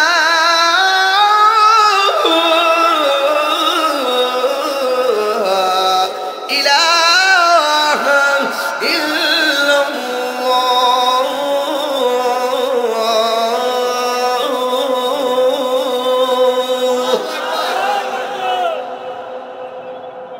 আজানটা কি শান্তি লাগে? আরো বড় করে শান্তি লাগে? আজানের ভিতরে আল্লাহ নামের পাশে নবীর নাম আছে না নাই? কালিমার মধ্যে আল্লাহ নামের পাশে নবীর নাম আছে না নাই? জান্নাতের গেটে আল্লাহ নামের পাশে নবীর নাম আছে না নাই? বেহেশতের গেটে গেটে আল্লাহ নামের পাশে নবীর নাম আছে না নাই? হুরদের চোখের মনির মধ্যে এক পাশে আল্লাহ আর এক পাশে নবীর নাম আছে না নাই? যারা বলে কালিমা আল্লাহর নামের পাশে নবীর নাম লেখা যাবে না, যারা বলে লা ইলাহা ইল্লাল্লাহ মুহাম্মাদুর রাসূলুল্লাহ পাশাপাশি লেখলে শিরিক হয়ে যাবে, ওরা আসলে শিরিকের মর্ম বুঝে না, ওরা আসলে শিরিকের ব্যাখ্যা বুঝে না। আমরা লা ইলাহা ইল্লাল্লাহ মুহাম্মাদুর রাসূলুল্লাহ আল্লাহ নামের পাশে নবীর নাম লিখে শিরিক করি না, বরং আমাদের মহব্বত আমরা নবীর উসিলায় আল্লাহর সঙ্গে পীড়িত করি। বুঝেন না? আল্লাহর হাবিব বলতেছেন হাসরের মাঠে আমি যাব উটের উপরে, উটের রশি থাকবে কার হাতে? কথা কয় না, কথা কয় না। কার হাতে? বিলালের হাতে। আর পিছে থাকবে বুরাকের উপরে সব নবীর উম্মত। ইন্তিমিন টাইমে সব নবীর উম্মত থাকবে আমার নবীর উম্মতের পিছনে। জোরে কন্যা সুবহানাল্লাহ। এরপর আমার নবী বলেন এই জাফরের মর্যাদা আল্লাহ এত বাড়াই দিছে, যখন সব মানুষ যখন হেঁটে হেঁটে জান্নাতে যায়, তখন আমার জাফর যে দুনিয়াতে 2 হাত কেটেছে, 2 হাতের মধ্যে আল্লাহ রাব্বুল আলামিন 2টা পাখা লাগাইয়া দিবে, 2টা ডানা লাগাইয়া দিবে। এই 2টা ডানা যখন লাগাই দিবে, বেহেশতের সেই নুরানি পাখার ডানা দিয়া সে সবার মাথার উপর দিয়ে দিয়ে উড়াল দিয়ে দিয়ে জান্নাতে ঢুকে যাবে। তাহলে যারা আল্লাহর জন্য নবীর জন্য জীবন দেয়, এদের দাম কি কম না বেশি? আরো বড় করে কম না বেশি? অপন্দরে নাই 2জন সাহাবী নাই, লাস্টে একজন সাহাবী যার নাম হলো খালিদ ইবনে ওয়ালিদ। ওই খালিদ ইবনে ওয়ালিদ যখন তিনি তলোয়ারটা হাতের মধ্যে নিলেন, ইন দি মিন টাইমে তিনি যুদ্ধ শুরু করে দিলেন। এমন ভাবে যুদ্ধ শুরু করলেন, খালিদ ইবনে ওয়ালিদের একটা উপাধি আছে, সাইফুন মিন সুয়ুফিল্লাহ, যাকে আল্লাহর তরবারি সমূহের মধ্যে একটা তরবারি বলা হয়। আল্লাহু আকবার না কেন? যাকে আল্লাহর তরবারি সমূহের মধ্যে একটা তরবারি বলা হয়। ওই খালিদ ইবনে ওয়ালিদের হাতের মধ্যে তলোয়ারটা নিয়ে নিল। এখন আমি আপনাদের বাসগড্ডায় প্রমাণ করতে চাই, আপনার বাসগড্ডা বাজারের মধ্যে মানুষের কাছ থেকে ভোট নিতে চাই। আপনারা জবান খুলে কোন শহীদ হয়ে গেছে কয়জন? আর জোরে কোন কয়জন? আমার নবী সেনাপতি বানায় পাঠাইছে কয়জন? বাকি আছে কয়জন? এইজন যদি ফেল হয় গোটা যুদ্ধ চলে যাবে কাফেরদের অনুকূলে। কিন্তু হযরত খালিদ ইবনে ওয়ালিদ ইন দি মিন টাইমে, ওই খালিদ ইবনে ওয়ালিদ তিনি যুদ্ধের ময়দানে পতাকাটা হাতে লইয়া, তলোয়ারটা হাতে লইয়া তিনি যুদ্ধ শুরু করলেন। বন্ধুরে বন্ধুরে, ও বাজকড্ডার বাজারের বাবা, কুমিল্লা দর্শনের বন্ধুরা, কি বলবো আপনাদের সামনে নবীর সাহাবীদের মহব্বত। এবার তিনি যুদ্ধ শুরু করলেন। 90 থেকে 80, 90 থেকে 95, 98 বার যুদ্ধের রেজাল্ট মুসলমানদের অনুকূলে চলে আসছে। মুসলমানরা বড় খুশি। যখন 2% বাকি আছে, ওই মুহূর্তে সেনাপতি কি করছে জানেননি? ওই সেনাপতির মাথার হেলমেটটা পড়ে গেছে, এই জন্য সে পিছন দিকে দিয়ে রওনা হয়ে গেছে। চিৎকার মেরে কি আল্লাহু আকবার বলা যাবে না? পিছন দিকটা চলে আসলো। অন্যান্য সাহাবীরা ডাক দিয়া কয়, ও খালিদ ইবনে ওয়ালিদ, মাত্র 2% বাকি আছে, আপনি পিছন দিকটা যে রওনা হলেন, কাফেররা তো আমাদেরকে ধাওয়া করছে, কাফেররা তো আমাদেরকে পাকড়াও করেছে, বিজয়ের মালা কাফেরদের দিকে চলে যাচ্ছে, আপনি মেহেরবানি করে আমাদের হেলমেটটা মাথার মধ্যে নেন, আমাদের হেলমেটটা আপনার মাথার মধ্যে লাগান। সে বলে না, আমার হেলমেটটাই লাগবে, ধুলাই দূষিত।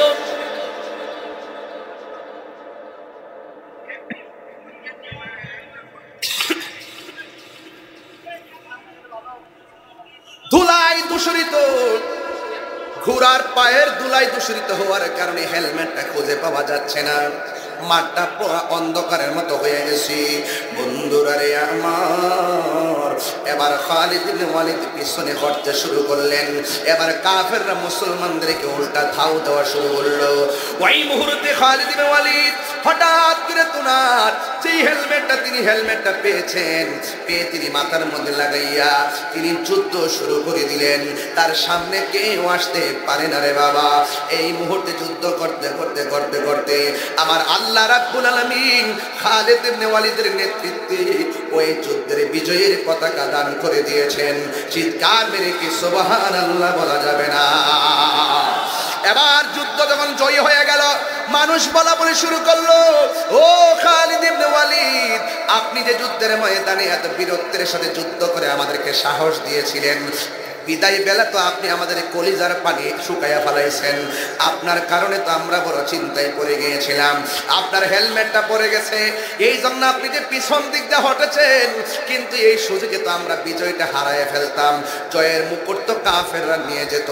এবার খালিদ ইবনে ওয়ালিদ বলেন, আমি 1 ইঞ্চি সামনে যাব, আমার গায়ের মধ্যে কোনো জোর ছিল না।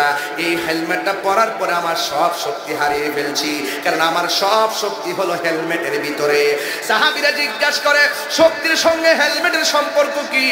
আপনি তো ইচ্ছে করলে আমাদের হেলমেটটাই মাথায় নিতে পারতেন, এরপরও আপনি কেন পিছনে হটলেন?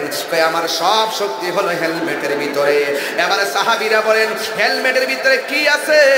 সাহাবী ডাক দিয়ে বলে, ও নবীর সাহাবীরা, তোমরা জানো না এই হেলমেটের ভিতরে ছিল আমার নবীজির মাথা মোবারকের চুল মোবারক।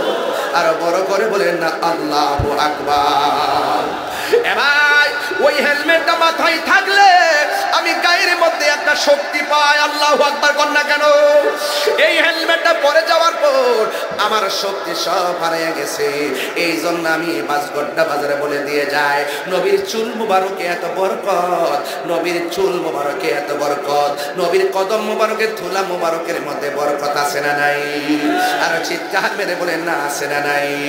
আল্লাহর হাবিব যখন দুনিয়াতে তাশরীফ আনলেন, আল্লাহর হাবিব একটা গাছতলার মধ্যে ঘুমাচ্ছিলেন। আপনারা জবান খুলে বলেন, আমার নবী ঘুমাইলেও দেখার ক্ষমতা আছে না নাই? আর বড় করে আছে না নাই? এবার নবীরে মারার জন্য একটা ইহুদি গেল, নবীরে শেষ করে দিবে কেন? কই আকাশের মেঘমালা যারে ছায়া দেয়, পাথরগুলো যার কদম মুবারক লাগলে নরম হয়ে যায়, এবং বনের গাছ গাছালিগুলো ঝুঁকে গিয়ে যারা সালাম দেয়, পাখিগুলো যাকে সালাম দেয়, গাছ গাছালি সালাম দেয়। এই নবী যদি একটু আস্তে আস্তে বড় হয়, তাইলে আমাদের বাপ দাদার ধর্মের উপরে চুনকালি লেগে যাবে। এই জন্য সে নবীরে মারার জন্য গেল। আল্লাহর হাবিব গাছতলায় শুয়ে রইলেন। ইন্দিমিন টাইমে ওই মুহূর্তে ইহুদি যখন নবীরে মারার জন্য ছুরিটা লইয়া গেল, হঠাৎ করে তার দুইটা ভালো চোখ অন্ধ হইয়া গেল। অন্ধ হওয়া ভালো, কিন্তু অন্ধ চোখের মধ্যে যন্ত্রণা ভালো না। এবার যখন যন্ত্রণা নিয়ে বাড়িতে গেল, তার একটা মেয়ে ছিল, মেয়েটা ডাক দিয়া কয়, বাবা ভালো চোখ নিয়ে গেছেন, হঠাৎ করে কেন আপনার চোখটা অন্ধ হয়ে গেল? ও শুধুমাত্র অন্ধ নয়, আপনি ব্যথার জন্য অনেক কান্নাকাটি করতেছেন। মেয়ের বাবা ডাক দিয়ে কয়, তুমি কি দেখো না এই দেশের মধ্যে একজন নবী আসছে, যার চেহারা দেখলে বড় মায়া লাগে? তুমি কি দেখো না যেই নবী রাস্তা দিয়ে হাঁটলে আকাশের মেঘমালা ছায়া দেয়, যিনি পাথরের মধ্যে কদম রাখলে তুলার মতো নরম হয়ে যায়, ইনি যদি দিনে দিনে বেঁচে থাকে, তাইলে কি আমাদের বাপ দাদার ধর্ম থাকে নাকি? এই জন্য আজকে মারার জন্য গিয়েছিলাম। জোরে জোরে কি নাউজুবিল্লাহ বলা যাবে না? আমি তার মারার জন্য গিয়েছি। যখন আমি তলোয়ার নিয়ে মারতে গেলাম, হঠাৎ করে আমার দুইটা চোখ অন্ধ হয়ে গেল। মেয়েটা মনে মনে কয়, আব্বা আপনি কারে মারতে গেছেন? আপনি যারা মারতে গেছেন, এই নবীর আমি যেই দিন দেখছি, ওই নবীর প্রেমে পইরা আমি কালিমা পইরা মুসলমান হয়ে গেছি। যে যারে চিনে সে তারে কিনে। ও বন্ধু, হেদায়েত বড় নিয়তির ব্যাপার, কথা বলেন ঠিক কিনা? এবার মেয়েটা মুখ খুললা বলে না, মুখ খুললা বললে বাবা যদি আবার মেয়েটারে মারে, এই জন্য গোপন রাখলেন। ওই মুহূর্তে মেয়েটা বলেন, এখন কি করব? ডাক্তারের কাছে গেছে, চোখ দুইটা ভালো হয় না। কবিরাজের কাছে গেছে, চোখ দুইটা ভালো হয় না। তার কণ্ঠের মধ্যে এমন বিকট আওয়াজ, বাড়িঘরের মানুষ বিরক্ত হয়ে গেছে। ওই মুহূর্তে বাড়িঘরের মানুষ ডাক দিয়ে বলেন, তুমি তোমার বাবাকে এখান থেকে নিয়ে যাও, তোমার বাবার অস্থির কান্নাকাটির কারণে আমরা ঘুমাইতে পারি না, তোমার বাবার নিয়ে জঙ্গলার ভিতরে চলে যাও। শত হইল তো মেয়েরা বাবা মায়ের বড় ভক্ত হয়, বাবারে কেমনে ফালাইয়া দিবি? এবার মেয়েটা এলাকার মানুষকে ডাক দিয়ে বলেন, ও আমার সমাজের মানুষ, তোমরা বলতেছো আমার বাইরে নিয়ে, আমার বাবারে নিয়ে আমি একটা জঙ্গলায় যাওয়ার জন্য, আমি একটা মেয়ে মানুষ, আমি কেমনে আমার বাবাকে নিয়ে থাকবো? সমাজ ছাড়া তো আমি থাকতে পারি না। Man can not live alone, মানুষ একা থাকতে পারে না, তাই তো সঙ্গ লাগে। আমার সঙ্গে তো কোনো সঙ্গ নাই। I thinking about my self, আমি আমার জীবন নিয়ে বড় শঙ্কা করছি, চিন্তা করছি। তোমরা একটা কাম করো, শুধুমাত্র আজকে রাত্রটা সময় দাও, আগামীকাল আমার বাবাকে নিয়ে আমি জঙ্গলায় চলে যাব। কিন্তু আমার বাবার কারণে তোমরা কষ্ট পাবে, সেটা আমি কোনোদিন বরদাস্ত করবো না। তোমাদের কথা মোতাবেক একটা রাত আমাকে থাকতে দাও। ওই মুহূর্তে মেয়েটা রাতের বেলা নামাজ পড়া ঘুমাইয়া গেছে। মেয়েটা ঘুমের করে স্বপ্নে দেখেন কে জানে তার আয়েশা বলতেছে, মা তোর বাবার চোখের মধ্যে কবিরাজের ওষুধ বাইটটা দিলেও কাজ হবে না। তোর বাবার চোখ যদি ভালো করতে চাস, যেই নবীরে মারতে গেছে ওই নবীজির কদম মোবারকের ধুলা মোবারক তোর বাবার চোখের মধ্যে লাগাইয়া দে, দেখবে তোর বাবার অন্ধত্ব দূর হইয়া ভালো হইয়া গেছে। এবার মেয়েটা ঘুম থেকে উঠলো, ওইটা মনে মনে ভাবতেছে, আমার বাপ যারে মারতে গেছে তিনি কি আমার বাবাকে ধুলা মোবারক দিবে নাকি? কয় না। এবার মেয়েটা তো নবীরে ভালোবাসে, মেয়েটা কয়, বাবা যদিও নবীরে মারতে গেছে, আমার নবী তো রহমাতুল লিল, জোরে কথা রহমাতুল লিল, ওয়া মা আরসালনাকা ইল্লা রাহমাতাল লিল আলামিন। আমার নবী হলো রহমাতুল লিল আলামিন। এবার আমি নবীর কাছে গেলে নিশ্চয়ই নবী আমাকে ফিরাইয়া দিবে না। আমার নবী তো প্রায় সময় বলতেন সালুনি সালুনি, আমার কাছে যা চাও আমি তাই দিব। এবার মেয়েটা অনেক সাহস কইরা নবীর বাড়িতে গেছে গো, যায়া ডাক দিয়ে দিয়া সালাতু ওয়াস সালামু আলাইকা ইয়া রাসূলুল্লাহ, ইয়া রাসূলুল্লাহ আপনার কদমে সালাম। আমি একটা দরখাস্ত নিয়ে আপনার কাছে এসেছি। আমার বাবা জাতে হইল ইহুদি, আপনার রূপ সহ্য করতে না পাইরা আমার বাবা আপনাকে মারার জন্য তলোয়ার নিয়ে আসছে। আমার বাবা আপনাকে মারার জন্য ঘুমের মধ্যে আঘাত করতে আসে। আমার বাবা অন্ধ হয়ে গেছে। এখন অন্ধ হয়েছে তো বড় কথা নয়, আমার বাবার চোখের মধ্যে এমন জ্বালা, এমন যন্ত্রণা, এমন ব্যথা, এমন বিষ, বাড়িঘরের মানুষ কেউ ঘুমাইতে পারে না। সবাই বলছে আমার বাবার যেন আমি দূরে কোথায় নিয়ে যাই। আমি একদিন সময় নিয়ে রাতের বেলা ঘুমাইছি, ঘুমের ঘরে আমি স্বপ্নে দেখলাম আমার একজন এসে বলতেছে আপনার কদম মুবারকের ধুলা মুবারক লাগাইলে আমার বাবার চোখ নাকি ভালো হয়ে যাবে, দিবেন নি গো নবী,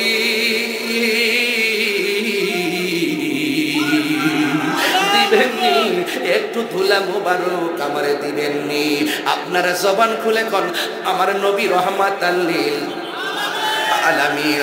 আমার নবী ডাক দিয়ে কয় তোমার হাতের মধ্যে একটা ওয়ারাক নাও, পাতা নাও, পাতা নিয়ে আমার নবীজির কদম মুবারকের ধুলা মুবারকটা নিয়া আমার নবীজির ধুলা মুবারকটা পাতার মধ্যে লইয়া ইন্দিমিন টাইমে পাতার মধ্যে নিয়ে এবার ধুলা মোবারকটা লইয়া বাড়ির মধ্যে যখন গিয়েছে, বন্ধুরা রে আমার শেষ বেলা আমি কি বুঝাইতাম, আমার নবীর ধুলা মোবারক বাড়িতে নিল।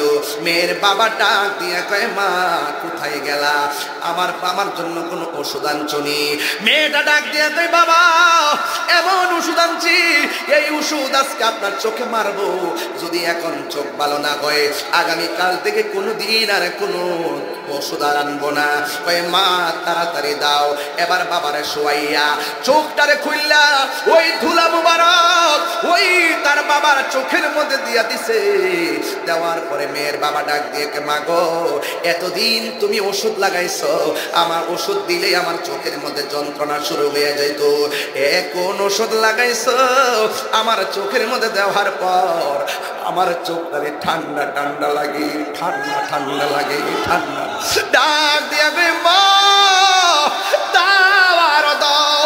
ওষুধ দেওয়ার পর মেয়েটা ডাক দিয়ে বাবা আপনি একটু চোখটা খুললা দেখান না, আপনি আমার দেখেননি, এতক্ষণ তো আমার দেখেন নাই, এতক্ষণ তো ব্যথায় ভরপুর ছিল, এখন ব্যথা দূর হয়ে গেছে, একটা বার দেখেন না, আমার দেখেননি।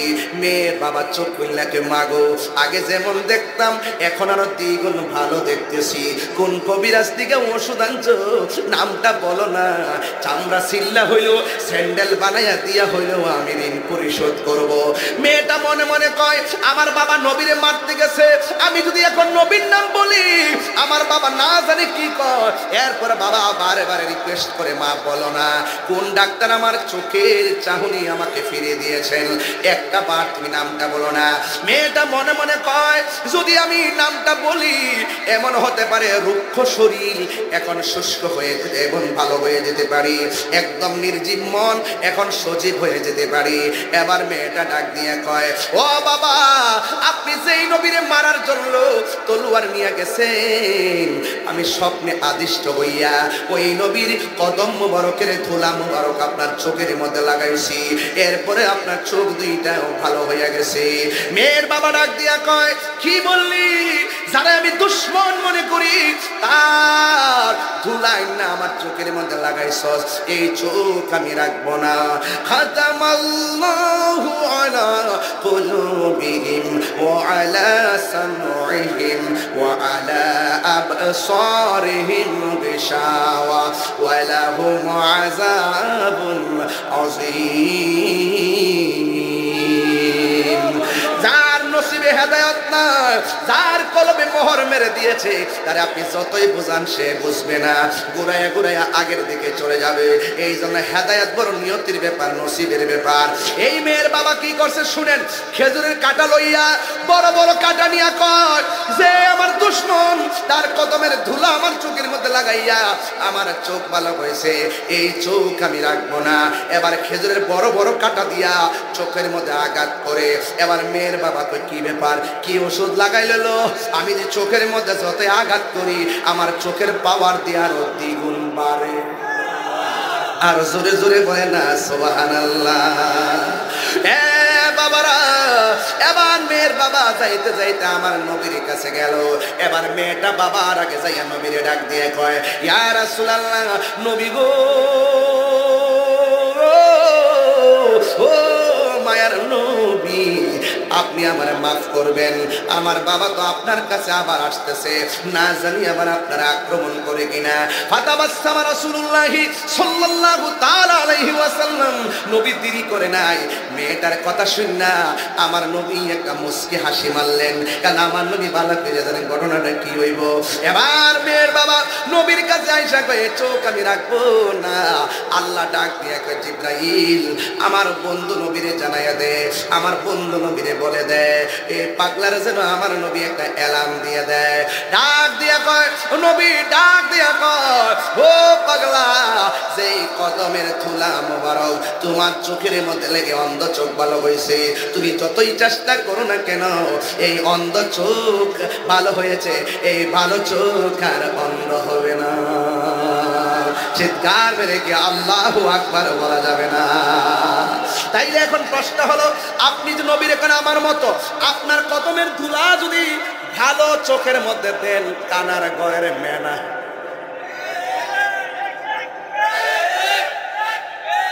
আপনার ভাইয়ের ধুলা যদি ভালো চোখের মধ্যে দেন, ভালো চোখ কানা, কথা কোন ঠিক কিনা? আর আমার নবীর কদম মুবারকের ধুলা মুবারক অন্ধ চোখের মধ্যে দেওয়ার পর অন্ধ চোখ ভালো হয়ে যায়, সেই চোখ আর কখনো অন্ধ হবে না, আমার আল্লাহ সিদ্ধান্ত। একটু হাত তুলে কোন আল্লাহু আকবার। নারে তাকবীর, আল্লাহু আকবার। নারে রিসালাত, নারে রিসালাত, নারে রিসালাত, নারে পাক পাঞ্জাতা, নারে কাউসিয়া, শাহপুর দরবার শরীফ, আলে সুন্নাত ওয়াল জামাত, পবিত্র ঈদে মিলাদুন নবী, পবিত্র ঈদে মিলাদুন নবী, শাহপুর দরবার শরীফ, আলা রব্বি সাহেব কেবলা, মুফতি গিয়াসউদ্দিন তাহিরি সাহেব। সকলে বলেন আল্লাহু আকবার। আমার বাবারা, নবীর সঙ্গে সৃষ্টি জগতের কাহার কোনো তুলনা আছে? আর বড় করে আছে? ওই নবীর শাফাত আমরা চাই কি চাই না? আরো বড় করে চাই কি চাই না? নবীর পক্ষে থাকলে লাভ আছে না নাই? শাহপুর দরবার শরীফ আহলুস সুন্নাত ওয়াল জামাতের একটি প্রাণ কেন্দ্র, কথা বলে ঠিক কিনা? এই কুমিল্লাতে একটি অনবদ্য দরবার, যিনি এখানে অনেক দিন পর হুজুরকে পাশে পেয়েছি, অনেক পাশে পেয়েছি, পাশে পেয়ে কিন্তু অনেকগুলো কথা বলে আমি একটু দোয়া নেওয়ার সুযোগ পেয়েছি। এখানে আমাকে একটি শান বলতে বলছেন, আসলে শান্ত আমি সব সময় বলি, আরও বলবো, আজকেও বলবো, একাধিকবার বলবো, কিন্তু একটি কথা বলতে চাই, নবীর শান বাড়াইছে কে? আল্লাহ। ওয়ারাফানা, মানে ওয়ারাফানা লাকা যিকরাক, নবীর সম্মান বাড়িয়েছেন আমার আল্লাহ সুবহানাল্লাহ। শুধু তাই নয়, ওয়ালা সাউফা ইউতিকা রব্বুকা ফাতারদা, আল্লাহ বলেন, ও বন্ধু, অচিরেই আমি আপনাকে দিতে দিতে দিতে দিতে এমন দেওয়া দেব আপনি সন্তুষ্ট হয়ে যাবেন। এটা মানে হলো হাসরের মাঠে সব উম্মত নিয়ে নবী বেহেশতের মধ্যে যাবে। আমরা গুনাহগার, নামাজ পড়ছি কবুল হয়েছে কিনা জানি না, রোজা রাখছি কবুল হয়েছে কিনা জানি না, হজ করছি কবুল হয়েছে কিনা জানি না, তবে একটা জিনিস জানি, আমরা নবীজিকে জানের চাইতে বেশি ভালোবাসি। রাইট রাইট বলেন আল্লাহ, হয় নাই? আল্লাহ আল্লাহ আল্লাহ, বুঝে কি এমনি হাইতেছে আল্লাহ, বলো আল্লাহ। যেই জবান দিয়ে এখন আল্লাহরে ডাক দিছি, এখন বলেন ইয়া রাসূলুল্লাহ, ইয়া রাসূলুল্লাহ। যে মুখ দিয়ে আল্লাহ এবং নবীর ডাক দিছি, স্লোগান দিছি, আজকে থেকে ওয়াদা করলাম এই মুখ দিয়ে কোনোদিন নেশা ঢোকাবো না। ওই দিন কিন্তু ওই যে ওই দিন কিন্তু বিবির বাজারে বলছিলাম ক্যাডা ক্যাডা নেশা করেন হাত তোলেন। পরে একটা ছেলে কিন্তু হাত তুলছে, হুজুর আমি নেশা করতাম, আজকে থেকে ওয়াদা করলাম আমি আর নেশা করতাম না। বলছিল। আমি মনে করি এই ছেলেটা সাহসী এবং গর্বিত সন্তান। কথা বলেন ঠিক কিনা? যে দুষ্কৃতি স্বীকার করে এটা অন্যায় না, এটাই হলো ভালো লক্ষণ। কথা বলেন ঠিক কিনা? আল্লাহ বলছেন, আমার রাসূল বলছেন, যেই ব্যক্তি গুনাহ করে তওবা করে সেই লোকটাকে আমার আল্লাহ বড় ভালোবাসে। কথা বলেন ঠিক কিনা? আজকে থেকে বলেন আমার কি বাবা খাইবো?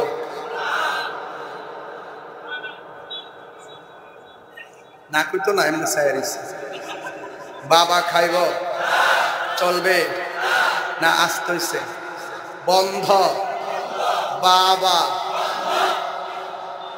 দেখো বাবা, আরে বন্ধ কর বাবা, এমনি না, বন্ধ বাবা, আর বাবা, ইয়াবা, ফ্যান্সি, গাঞ্জা, সুদ, ঘুষ, চুরি, ডাকাতি, মিথ্যা, গীবত, নামাজ।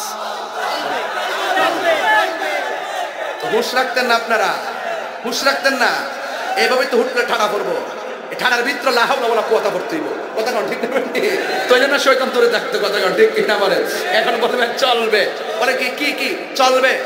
নামাজ জামাইরা আপনারা কোন না চলবে, নামাজ, রোজা, হজ, যাকাত, ইবাদত, মহব্বত, সোহবত, খেদমত, ভালো কথা, ন্যায্য কথা, উচিত কথা, গাঞ্জা চলবে ইনশাআল্লাহ। বলেন ইনশাআল্লাহ। আমরা যা ওয়াদা করছি রক্ষা করতে পারবো? এই জবানে কোনদিন হারাম ঢুকবো, নেশা ঢুকবে? যদি আমার ওয়াজ 30 সেকেন্ডের জন্য আজকে ভালো লেগে থাকে, বিদায় বেলায় বলবো, আমার ওয়াজ যদি 30 সেকেন্ডের জন্য ভালো লেগে থাকে, আপনারা কোনোদিন আপনার মা বাপরে কষ্ট দিতে পারবেন না। মা বাপরে কষ্ট দিয়া শাহপুর দরবারে গরু লয়ে যাইবেন, ঈর্ষা বুঝে বলবে তোমার মতন মুরিদ আমরার দরকার নাই। মা বাপরে যে কষ্ট দেয় সে কোনোদিন সুখ পাবে? মা দোয়া করলে সন্তান বলি হয়ে যায়। কথা বলেন ঠিক কিনা? মা সন্তান করলে সন্তান কি হয়ে যায়? বলি হয়ে যায়। মার বদদুয়া দিলে হিরু জিরু হয়ে যায়। কথা বলেন ঠিক কিনা? এ কি হয়ে যায়?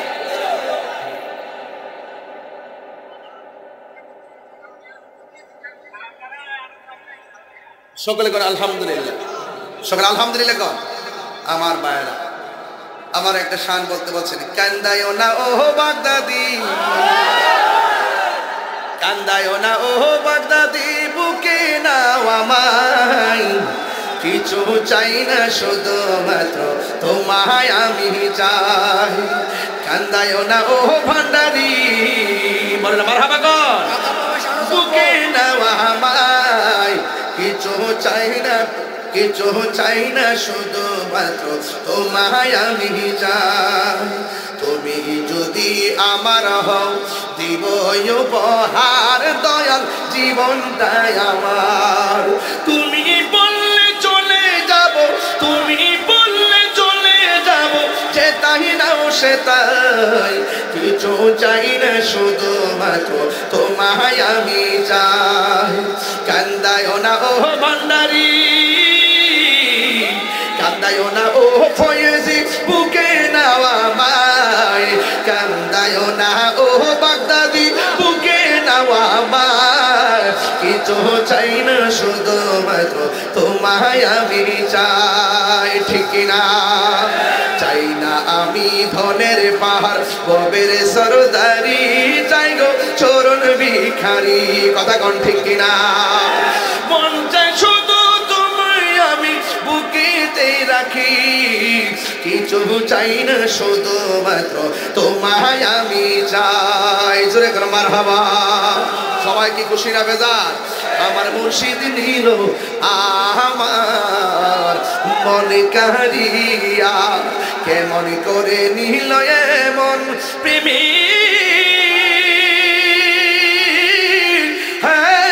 ডাক দি পিয়া গো, আমার বাগদাদ নিল আমার মন কারিয়া। ঠিক কিনা? মুর্শিদ আমারই মনে করলা গো হরণ, কি রূপ ও দেখাইয়া।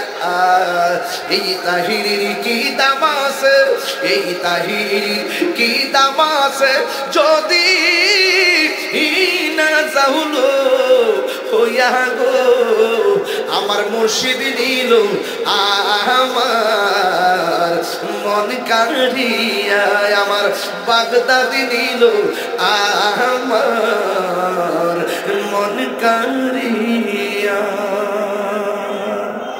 সবাইকে খুশি না বেজার? আর বড় করে খুশি না বেজার? সকলে বলে আলহামদুলিল্লাহ। গণ আমরা খুশি না বেজার? আর হাত তুলে মানে খুশি না বেজার? আল্লাহ আমাদের সকলকে কবুল করুন। আর জোরে করে আমিন। ভাইরা আমার, এই মাঝগড্ডা বাজারের মাহফিলটি আমি ওয়াদা মোতাবেক সময় মতো আসার চেষ্টা করেছি। আপনাদের সকলকে অনুরোধ করব, এখন সুন্নি জামাত কি 2 না 1? ভাগ আছে? দীর্ঘদিন আমাদের ভাগ, এখন কি আছে?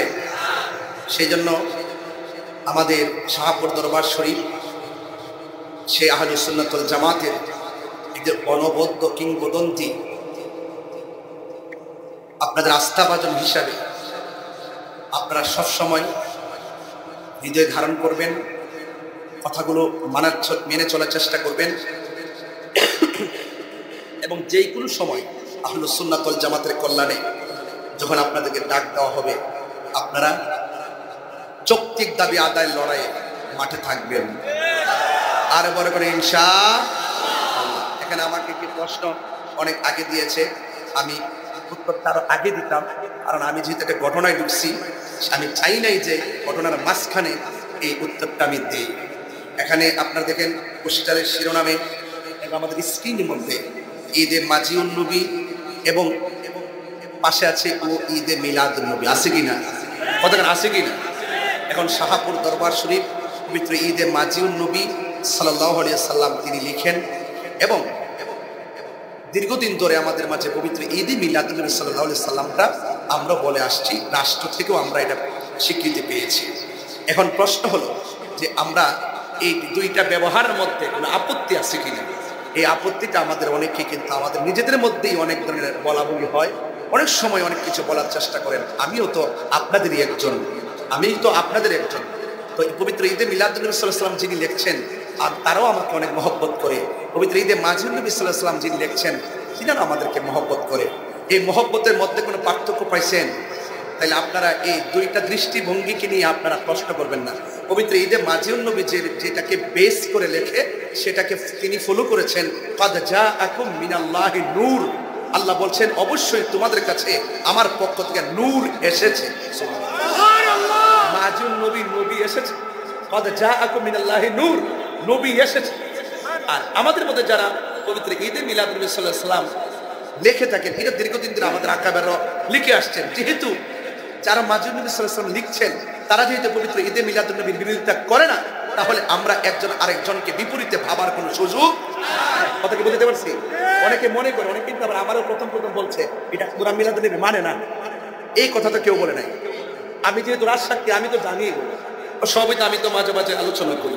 এরপর আমি এতটুকু বলবো যে আমরা এই বিষয়গুলো, আবার আরেকটা শ্রেণী আছেন যারা লেখে পবিত্র ঈদে আজম। কি লেখে? ঈদে আজমও তো লেখেন, লেখে কিনা? লিখতেছেন। তো যেই রাসূল করিম সাল্লাল্লাহু আলাইহি সাল্লাম যেই রাত্রে দুনিয়াতে তাশরীফ এনেছেন, সেই রাত্রটি লাইলাতুল কদরের রাতের চাইতে আরো উত্তম। আর বড় করে বলেন না সুবহানাল্লাহ, বলেন না। তো এই জন্য আমি আশা করবো আর কি, আমার একটা ক্ষুদ্র মানুষের কথাই তো আর আমাদের কিছু চলবে না। তবে আমি বলবো, আপনার যদি কোনো আপত্তি থাকে, আমাদের যদি কোনো আপত্তি থাকে, আমার মনে হয় আমরা একজন আরেকজনের সঙ্গে বসে আমরা পরামর্শ করতে পারি। কথা বলেন, ঠিক কিনা বলেন? তবে আপাতত এই বিষয়াদিগুলো নিয়ে একদম দূরত্ব তৈরি করা, কোনো বিভাজন তৈরি করার কোনো সুযোগ আমি দেখতেছি না।